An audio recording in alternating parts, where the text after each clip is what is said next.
Hi, Coach! So good to see you. Father God, we offer you this vlog. May this message be your message, which is possibility, inspiration, and faith in you. This we ask in your mighty name. Amen.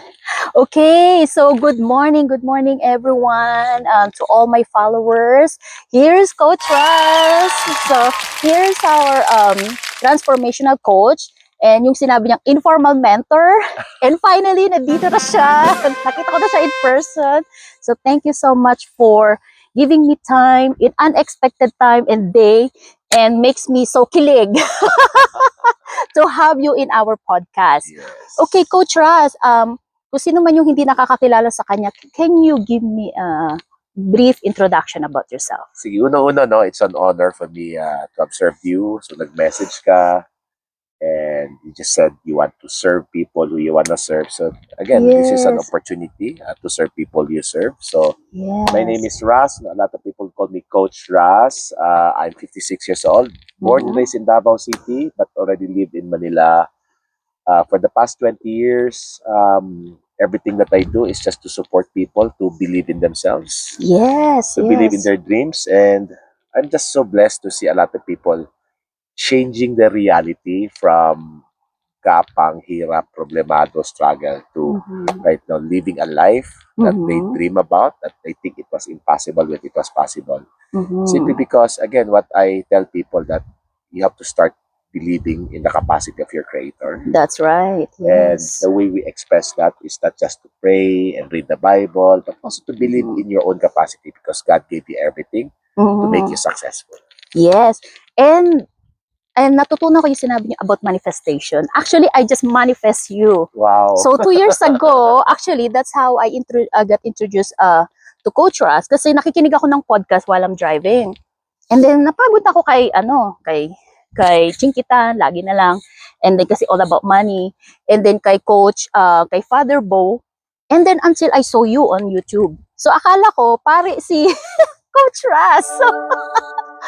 And then until over time, kasi habit kasi no? So napakinggan ko that he is a transformational coach and it is really aligned to my values kasi I love transformation as well. So I'm a business owner as well and I Nice. transforming houses as well into a beautiful house Great job. and I help overwhelm people, business owners. Nice. So because of that, I manifest you. I hope I can see him free in unexpected time, in unexpected Eh, day. wala bang charge to? Ay, nako. Joke lang. Of course, I would love to serve you. So, kahit ako pa magbayad sa'yo, di ba? Nakapag-lipstick ka pa naman ngayon, di ba? No, your time is precious, Thank you. Coach. So, but my first question is, what is the biggest mindset block that keeps people from becoming the person they want to be? That you don't deserve the blessing, that you have to work hard for it, that you have to strategize really well. In the end, that's very tiring. Yes. Sabi nga, di ba, parang the birds created by God Mhm. don't even have to go to flying school because they already know how to fly. That's right. The Yeah. fish that was created by God, that they don't even have to go to swimming school because they know it's part of who they are. Mhm, So mhm. sabi nga, di ba, I was created in the image and likeness of my creator. And my creator is limitless. And what's Yes. stopping me from creating that is maybe because siguro napalaki tayong pinaghihirapan ng pera. Mhm. Huwag ka magtapon ng pera. All of these things that were told to us somehow is also blocking us from the blessing because sometimes, di ba, iwan ko lang kung naramdaman, di ba, merong biglaang blessing, tapos bigla ka nagkaroon ng shame and guilt na, ha? Yeah. Tama ba to? Mhm. And all of a sudden, you lose it because you Mhm. cannot believe Yeah. that it's that simple. Totoo Basta po yung yan, mga- Coach. Mga bashers ko dyan, hindi sila maniniwala na ganun lang kasimple. Oo, bakit na natin pahirapan na buhay? Again, sabi nga, di ba, in the New Testament, I came so that you might have life and make it more abundant. Yes. So kung talaga naniniwala ka sa Diyos, maniwala ka sa buhay na maganda na hindi mo kailangang paghirapan except that our Yes. belief system that it has to be hard. It has to be Right. difficult. Kailangang maraming drama. And I Yun think nga. that the biggest blocker for the blessings that we have is a lot of drama. Mhm. Okay?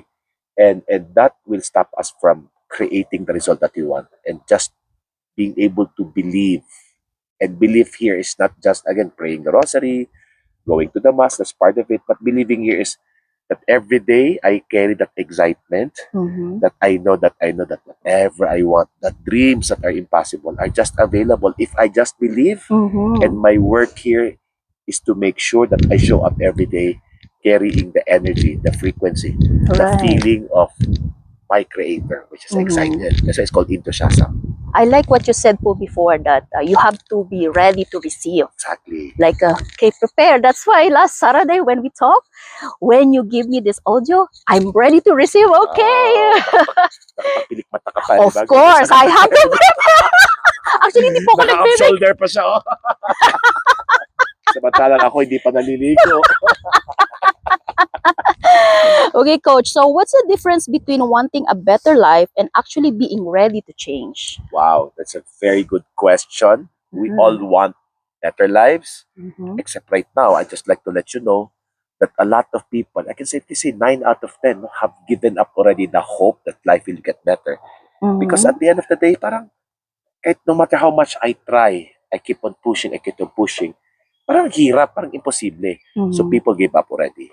So the first thing I want you to understand is, again, believe that life will just get better by not you working hard, by you preparing yourself for the life that you want. Because at the end of the day, lahat ng tao nakafocus lang barely to survive.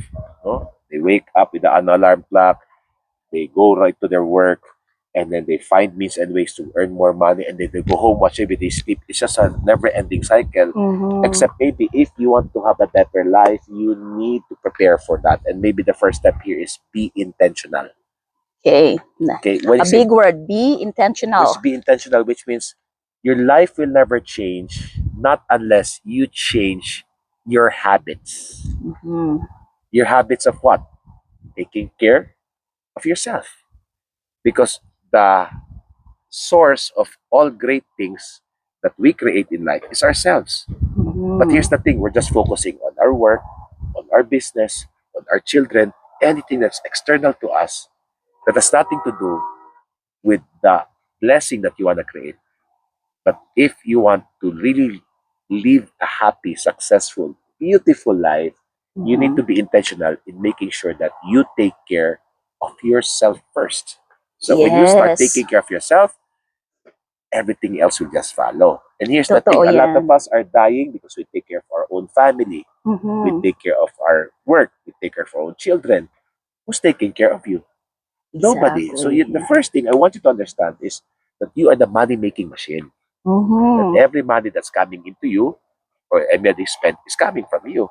Except you're not taking care of the money-making machine. So which means nagtatampo yung sarili. That's why when we have money, we lose it. Okay? And then we go run after it, and then we're so tired around it. So which means be intentional around what we call extreme self-care. Yes. So which means you take care of you, because at the end of the day, why do you want to have more money, if I may ask you? To improve my life. Okay, To why get do you want what to I improve your want. life? What emotions do you want to get out of this improvement? So I can have more freedom. Okay, so So, freedom. What else? Yes.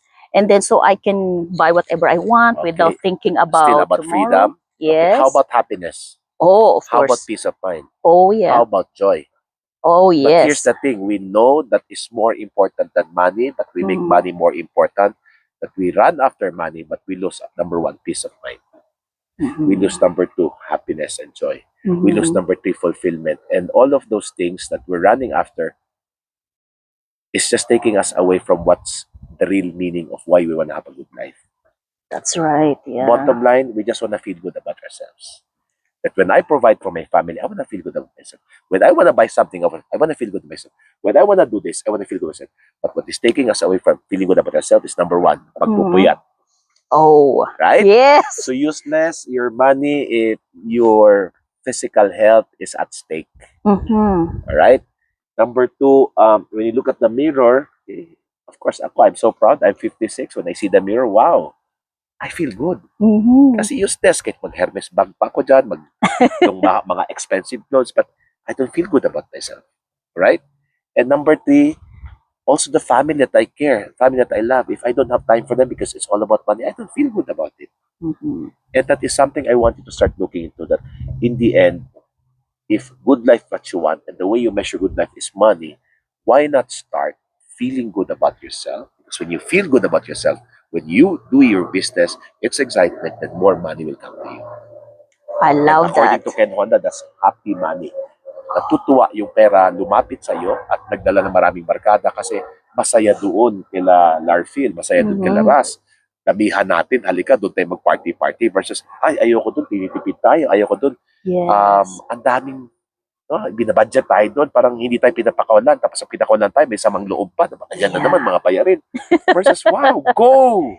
And that Yes. is meant to flow. That is what we call energy. It has to Mhm. be in and out. And I think you have to have that energy for you. Yes. As you said po, money is energy. Exactly. Okay po, so what do you tell people who feel stuck and don't know where to start? All right, first things first, be real. Be honest. Because a lot of people are in denial. That the reason why their life is not working the way they want it to be because they just say okay, but in fact, they're not okay. So make sure, number one, what we call self-confrontation.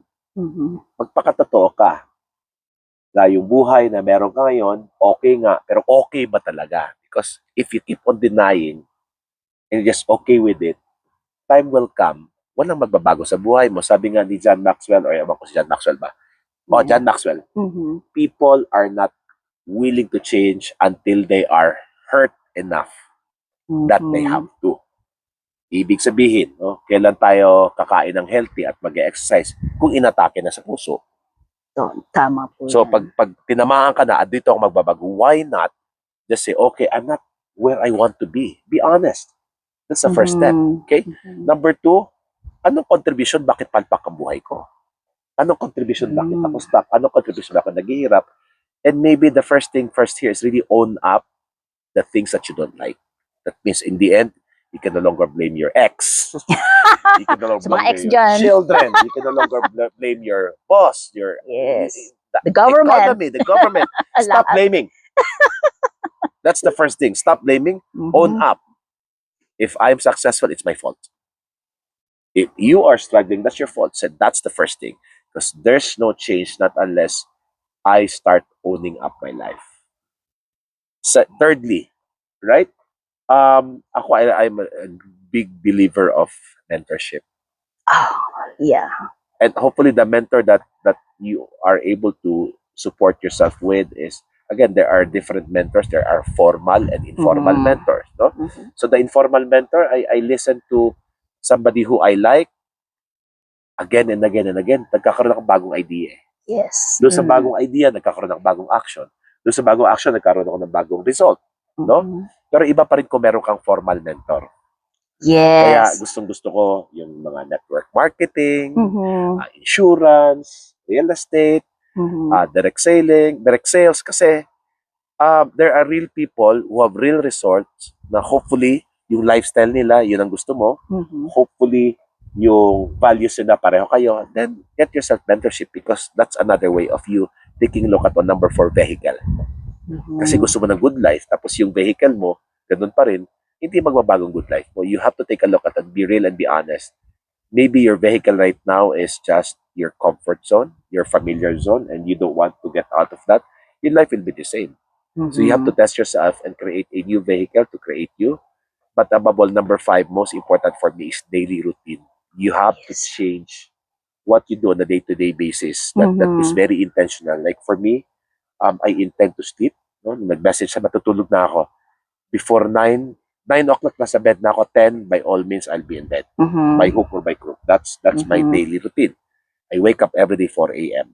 To do my 1 hour Yeah. meditation. Okay? Mhm. Today, I did not do my movement, but at least MWF, I have my movement. I have my exercise to feel good. Plus, every day, I learn 1 hour a day. Non-negotiable ko yan. So now, I Oh. prepared myself. So that's my, what we call, being intentional with extreme self-care. Mm. Now, if I want to create and expand a bigger business for myself, then I have to go to the second, which is intensity. Kailangan Mhm. intense ka in terms of what? Growth. Okay? So it starts with number 1, personal growth, because your personal growth will dictate the outcome of whatever you do. Whether you're a parent, you're a community leader, you're a boss, a CEO, your personal growth is tied up to the success that you want. Now, next is career growth, which means if you're a financial advisor, be the best financial advisor. Huwag kang potso-potso, right? Huwag kang cheap. Kailangan galingan mo kasi pag magaling ka, hahanapin ka. Yes. Alright? Naaalala ko yung sinabi niyo po, if you want to attract expensive, be expensive. Exactly. Exactly. So, value yan. Sabi ko nga, we all have the same value in God's eyes. Walang lamangan. Okay, mas Tama. magandang pilikpat mo sa akin. Sa mata ng Diyos, pareha lang tayo. Yes, pareho no? tayo. Pero in the marketplace, we have our own value. Yes. Depending on what? Number 1, personal development. How have you developed yourself to become a better human being? Number 2, career development, which means magaling ka ba sa ginagawa mo? Just like your business, are you the best in your business? Because if not, nobody will hire you. Exactly. Number 3, kung gusto mo talaga mag-expand, leadership development. You Okay. need to know how to create and expand your leaders. And those are the 3 things you want to be intense about it to grow and expand yourself. Now, the number 3 is most important part is what we call surrender, which is, yes, I want $1 million a week or a day or a month or a year. However, it's completely up to your preparation, because this is what I truly believe. Anything and everything that you want, God is willing to give it all to you right here, right now. But the bigger question is, are you willing to surrender and prepare for it? Yes. And the way you surrender and prepare for it is just making sure that your ultimate number 1 priority is your spiritual development, your connection to God. Because Kaya nga when He napagkamalan ko guides kayong you- pare. Kasi you're very spiritual person. But not religious. I don't practice a Yes. particular religion. Yeah. O yan na, may ano na. I respect every religion. So if let's say Yes. you're iglesia, at meron bang kung magsasamba ka dito at available ako, sasama ko at makikisamba ko sa'yo.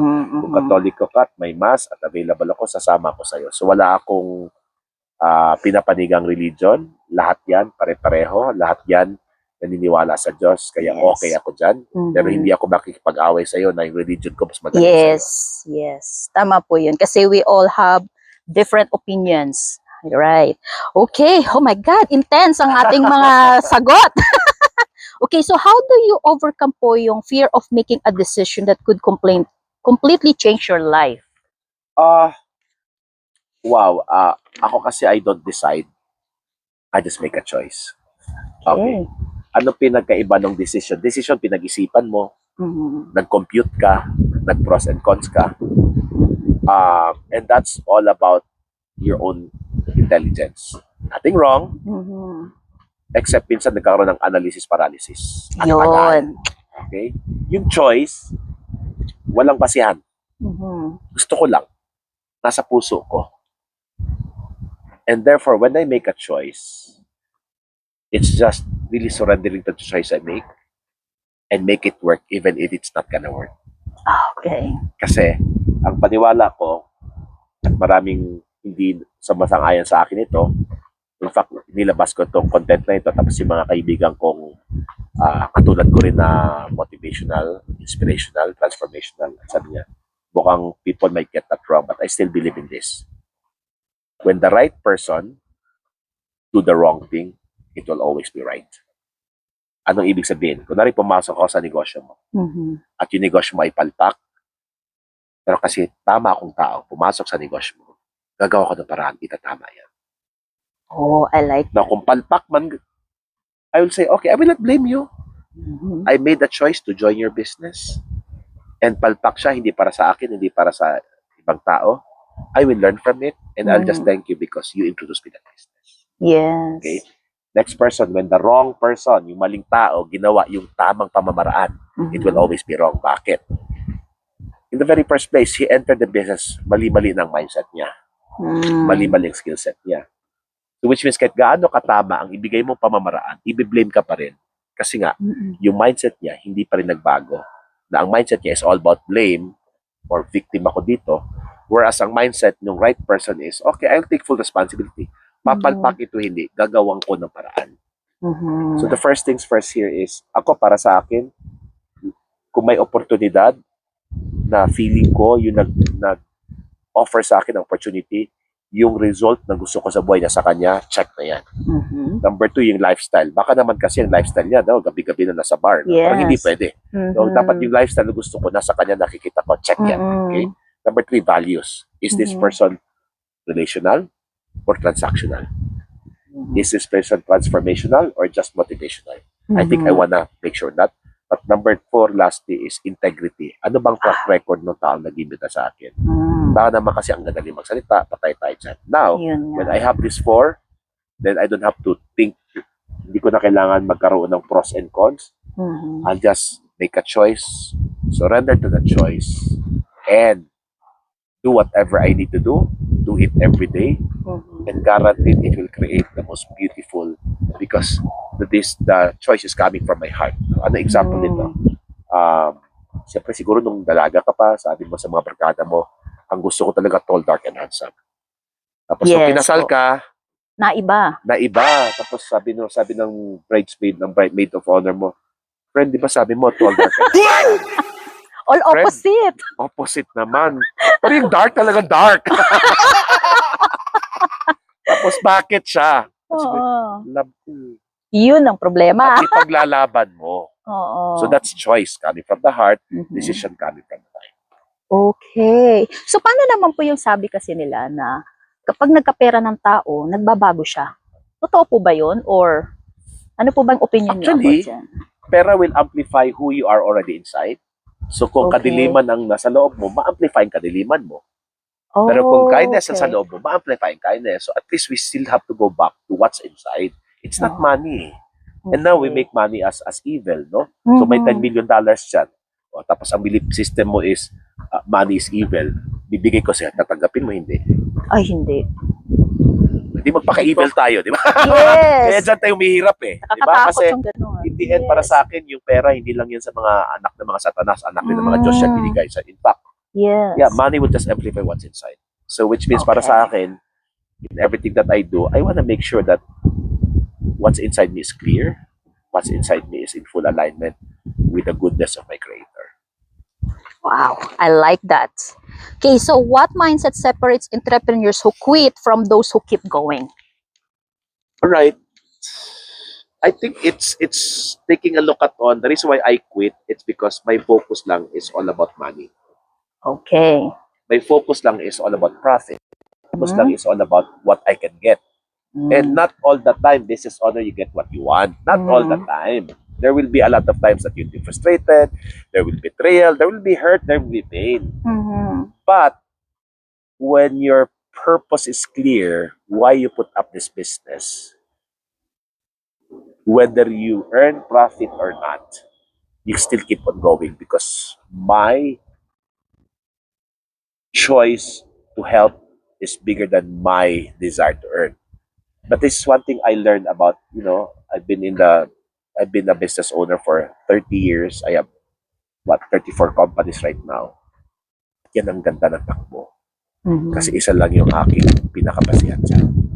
Purpose over profit. And one thing I'm sure, when the purpose is clear, the profit will just follow. Totoo po yan. And therefore, bakit ako magkikwit sa purpose ko? Magkikwit ako dahil nahirapan ako, dahil kumikita. Patay tayo dyan.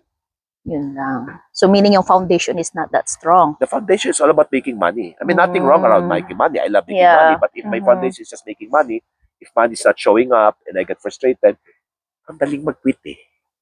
Totoo yan. Sa totoo lang, no? 20 years na akong naging coach, naging facilitator, naging ganito, ganyan. Yung 15 years ko, gapang. Kailangan ko pang umariba sa ibang negosyo ko para matustusan ko. Kasi sa atin, walang nagbabayad ng coaching. Yung seminar, hindi. Ngayon lang ako nag-enjoy ng ganito. Yes. At saka dati hindi talaga po uso ang coaching eh, no? Hindi talaga. But ngayon lang na naging uso. Ngayon lang. Kasi nga survival mode sa Pilipinas. But I wanna keep going. It's not I need to keep going. I want to keep going. Lugi or hindi. Because this is my purpose. And I will just find means and ways from my other business to fund my purpose. And right now, I'm just happy. No? Nakakarating tayo dito sa Canada. Yes. Next month, nasa London ako. Sama niyo naman ako. Just to help people. And I think it's the best thing that ever happened in my life. Because, again, when I don't earn from my coaching and from my training business, God is blessing me with the other business, so my coaching business can actually help more people. Yes, kasi lots of people praying for you Ay, then. salamat. 'Di ba? Yun po Mga yung bashers, ano eh. mag-pray nyo rin ako. Actually, good din po ang bashers kasi nakakadagdag siya ng followers.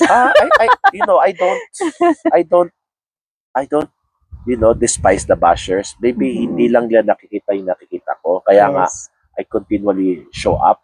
No, I Mhm. continually send this message of what is possible. Because again, Mhm. maybe those people who don't get what I say is still holding on to the impossibility. Mhm. And right now, I'm opening your minds, I'm opening your heart to Mhm. believe that it's possible, except that you just have to surrender first. Na pwede pala. Yes. And you cannot please everyone po, di ba? You cannot tell them, oh, this is right and you are wrong. You can. I don't go there. Hindi talaga. I don't go to the right or wrong kasi Yes. mag-aaway tayo. Yes. Ako lang, sige, yan bang paniwala mong Mhm.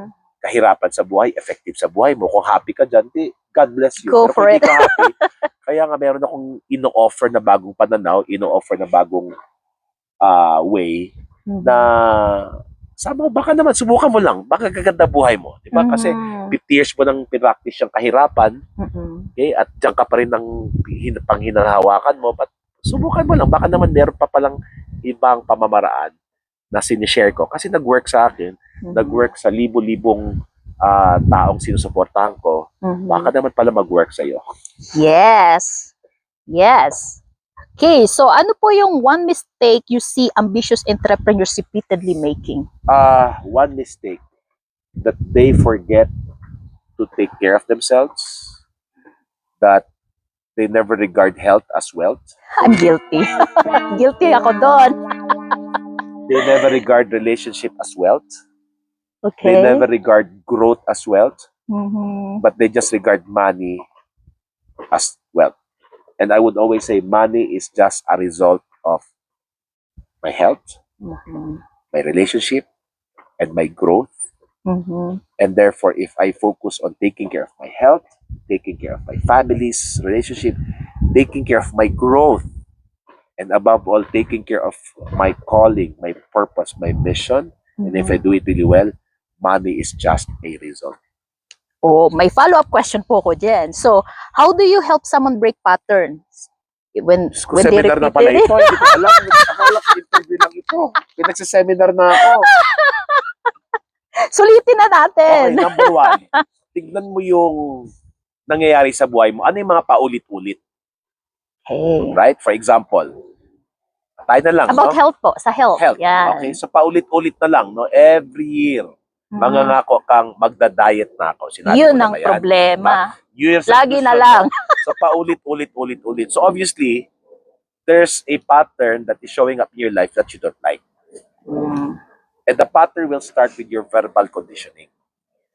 So maybe yung pattern ng verbal conditioning mo is hindi ko kayang magpapayat. Yeah. Nakakapagod. It's so tiring. Yes. So those are the patterns, and it has to start with you identifying anong belief system mo, anong paniwala mo sa area na ito. Mm. And you have to make sure that you are able to take a look at on the language Mm. of your I am. So I which means am. I am fat. Is that what you want? Of course Of na. course Hindi. not. But it's happening again and again and again. Yeah. Alright? Mm. Then the first thing you need to understand is to create a new languaging of maybe I am fit, I am sexy, I am healthy. Right? Yes, yeah. Even though it's the opposite, it's okay because it has to start with your language. Mhm. Sabi nga sa Joel 10:5 or 5:10, let the weak say I am. Di mo alam Ano yun? po ba? Let the weak say I am strong. One more time. Ah! Let the poor say I I am am rich. rich. Yun. Ayun pala yun. Okay, okay. Magsasamba tayo dito. Halo-halo No? na. So it has to start with that. So identify what are the patterns and have a new languaging. Okay? Mm. So sa pera, di ba, narinig natin, ang hirap kitain ng pera. Yes. How about, Ang hirap ng buhay sa Canada. Yun ang laging oh my ano. God, Yes, oh yun my ang God, lagi this is nilang the best sinasabi. place to live. Yes. Pagkain mura, pagkain masarap. Mhm. Kung alam nyo lang, back home, my God, Yes. nakakaiyak. But notice, this is the wrong person na punta sa right country. Yun nga. Kasi hindi nagbago ang languaging. Yes. They're not grateful. Your word create your world. Anong sinasabi mo will be your You're manifesting reality. it. Yes. So it has to start with your languaging. Language. Right? So money comes to me easily and effortlessly in a humongous way. Yes. You say it again and again and again with repetition, emotion, impact, with feelings. No, that is not enough because when you want to break pattern, don't just change language. Number 2, change your experience. Making sure that you get yourself into an experience na nakakita ka lang ng coin dyan. Yun kayo mamulot ka lang ng bote. Ang dali lang kaya niyang gawin. Yes. Di ba? I heard someone. That's a isang dollar. araw nakaka $40 daw. Yeah. Eh di pa ang galing yan. Yes. Kasi tatumbling ka, kakain ka ng apoy, aapak ka ng bubog. Yun lang. Tama Ang daming po. means and ways na madaling kitain na pera except yung language yung mahirap. Kaya pa yung paghirapan. You have to collect evidence. You have to create that experience that will reinforce your new belief system. Yes. I like what you said po na it starts with the language. Yeah. You have to talk it out. So, language and then experience. Experience. But don't just go experience. We have to have modeling. You have to surround yourself with people who do have that belief system.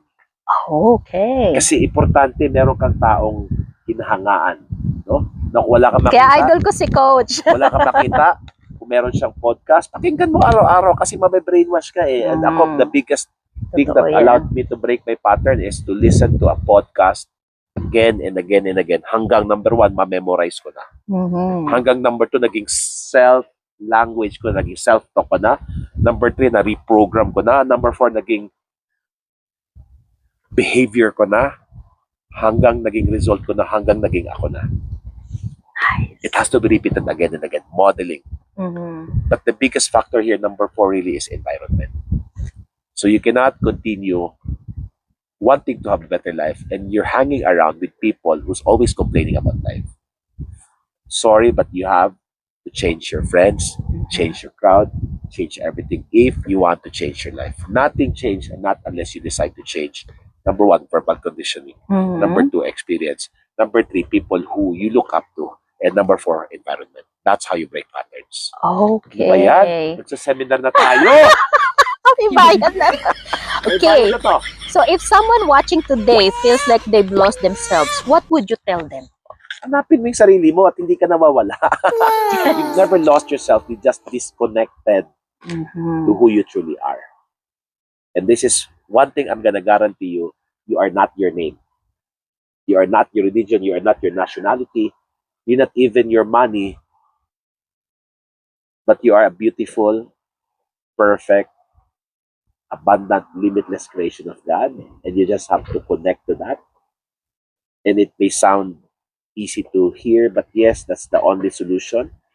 And therefore, your job here is to make sure that you understand that you are the vessel of what you want to create in your life. And if you're focusing on number 1, cleaning the vessel, which is letting go of all the baggages, all the hurt, all the pain, all the things that you've been putting up as your drama in life, that's your first job. Number 2, nurture the vessel. Take care of yourself. The reason why you lost yourself because you made your life all about other people, all about your family, all about your work. You lost yourself because you stopped taking care and nurturing of yourself. Number 3, I want you to connect the vessel by taking time out in your quiet place. Ako, I always do my 1-hour meditation. I pray not to ask something from God, but I pray for what? Gratitude, forgiveness, and surrender. And I play a lot. Okay? I spend time with nature. That's number 3. And number 4, start to expand having new knowledge, new skills, new experience, so that you can now start to create and really nurture the talent, the gift that God has given you so you can serve the world better. Oh, manifest it, manifest it. I like this one early in the morning. Again, thank you so much, Coach Raz, for today's interview. And if you can promote your transformational coach para ma-inspire natin ng more televiewers, Yeah, more if you want aspiring. more about this subject, I have a Facebook page. It's Transformational Coach Raz. I think I'm all over. So just look for me if you really want to. Yes. But then again, in the end, I am not the answer to all of your struggling problem. You are the answer to all of your problem. I'm just a vehicle, a tool to support you, but you have to do it for you. All right. Again, thank you so much, Coach Russ. And then we have to inspire more people like me. Thank you.